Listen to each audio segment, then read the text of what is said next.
majorly behind in doing these videos. I didn't do any yesterday after my noir, I think. Oops, but I watched a bunch of movies. So I'm going to split them into a bunch of videos, and I'm just going to bombard the channel, and that's what I'm doing. So these two were silent films, both from 1926, starring Greta Garbo. They were some of her earliest films she made in America with MGM. In fact, the first one I watched was the first film she made in MGM with MGM in America. Wow, I can't speak. This would be Torrent. It's directed by Monta Bell. I really like Monta Bell. Most of the films I've seen by him I have enjoyed. He did some great late era silence. In this one, it is about a Spanish uh, girl who falls in love with a noblewoman's son when refuses to disobey his mother and marry her. She is at the same time being kicked out of her house, her and her father, because they can't pay their creditors. So she goes off to Paris. She says, "Come with me." He does not. She becomes, as they always do in these stories, a famous opera singer and comes back to her hometown at some point, kind of rekindling her love because she still loves him, but there's still class and economic issues separating them. And then the torrent happens, which is a big, huge water storm.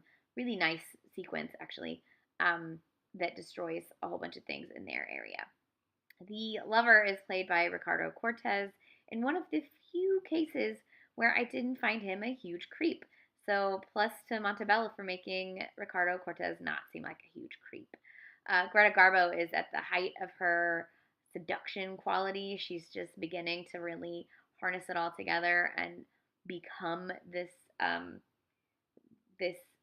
sex symbol that she would become in towards the end of her silent career. I'm thinking something like the next year, I think, is when she did Flesh and the Devil and all those great John Gilbert movies. So we're heading into that era of Garbo.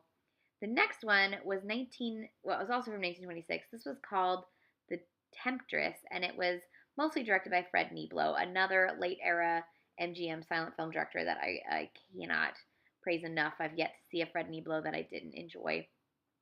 In this case, it's set in South America, and she is a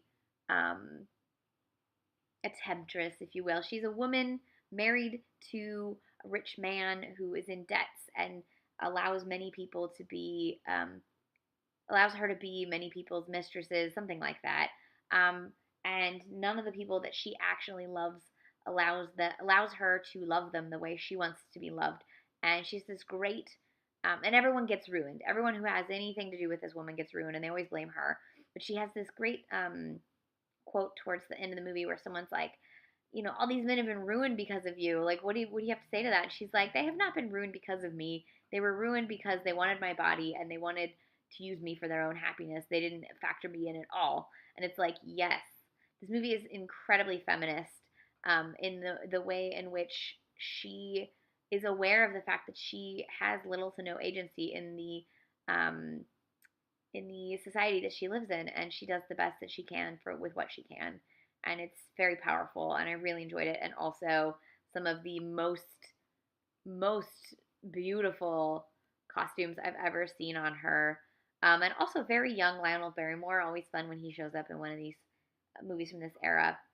I think these were both great films. They really, really showcase how Greta Garbo became such a huge star, and they also really show why men, like straight men, loved her, and why all women loved her, because she was so powerful in both her sexuality and her attempts to bring agency to these characters.